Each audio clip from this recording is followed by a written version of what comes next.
आज शेवगा छाटणी करायचं ठरवलं होतं. मग काय, शेवगा छाटायला घेतला. परंतु शेवग्याची झाडं 1.5 वर्षाची होती. त्यामुळे खरड छाटणी न घेता पंजा छाटणी करायचं ठरवलं. पंजा छाटणी केलीसुद्धा.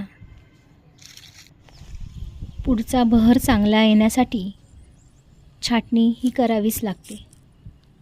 छाटणी केल्यानंतर झाडांचं नुकसान होऊ नये म्हणून बुरशीनाशक आणि कीटकनाशक फवारायचं असतं. शेवगा छाटणी आणि फवारणी केल्यानंतर झाडांना पाणी द्यायचे अजिबात विसरायचे नाही.